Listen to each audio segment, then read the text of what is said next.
तर अगदी काही तासांमध्ये आता बिहार विधानसभा निवडणुकीचे निकाल एक्झिट पोल तर आलेले आहेत। आता एक्झॅक्ट पोल्स आता काही तासातच येणार आहेत। पुन्हा एकदा जाऊयात माझे सहकारी विशाल परदेशी यांच्याशी बातचीत करूयात। विशाल, काउंटडाऊन तर सुरू झालेला आहे, काउंटिंगचं काही तासात निकाल तर येतील। मात्र आपण जर पाहिलं, तुम्ही ही विधानसभा थेट बिहारमध्ये जाऊन कव्हर करताय, काय काय की फॅक्टर्स ठरलेले आहेत आतापर्यंत? कारण की महिलांचं मतदानाची वोटिंग देखील खरं तर तो टक्का वाढलेला आहे।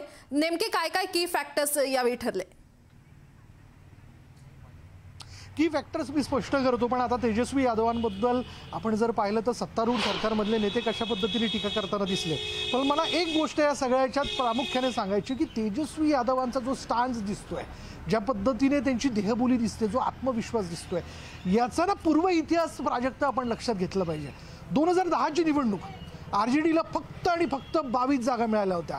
लालू प्रसाद यादव नव्हते, त्यानंतर तेजस्वी यादव यांनी या पक्षाची धुराजी ते हाती घेतली। आणि तसं जर आपण लक्षात घेतलं तर 2015 मध्ये आपण जर पाहिलं तर आरजेडीला एकूण 80 जागा मिळाल्या। परत एकदा आरजेडीने उभारी घेतली। 2020 नंतर 2025ची आकडेवारी आपण लक्षात घेतली, आपलं 20ची आकडेवारी जर लक्षात घेतली 2015 नंतर, तर ही आकडेवारी 75 वरती गेली।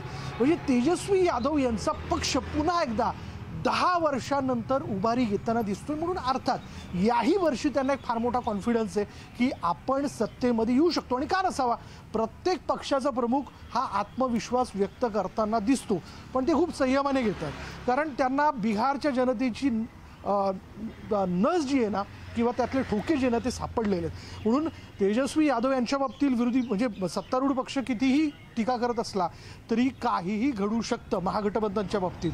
त्याच्यामुळे निवडणुकीचे निकाल ज्यावेळेस समोर येतील तेव्हा आपल्याला लक्षात येऊ शकेल की कोण कशा पद्धतीने सरसर वरती चढतंय, म्हणजे कोण अर्श पे जाता है, कोण फर्श पे आता है। पण तत्पूर्वी तू विचारलं की फॅक्टर्स, बघ यामध्ये आपण सगळ्यात सुरुवातीला गेलो दुसऱ्या टप्प्यामध्ये सीमांचलमध्ये। सीमांचल म्हणजे अर्थातच पूर्णिया असेल किंवा किशनगंज असेल, हा सगळा बिहारचा बॉर्डरचा एरिया, आणि या बॉर्डरच्या एरियामध्ये दुसऱ्या टप्प्यामध्ये मतदान पार पडलं। खरं तेजस्वी यादव यांच्यावर वारंवार विशाल जसं तुम्ही म्हटलं टीका तर होते, मात्र त्यांचा कॉन्फिडन्स पाहता आता पुढचे काही तासातले निकाल नेमकं काय स्पष्ट करतात हे पाहणं महत्त्वाचे ठरणार।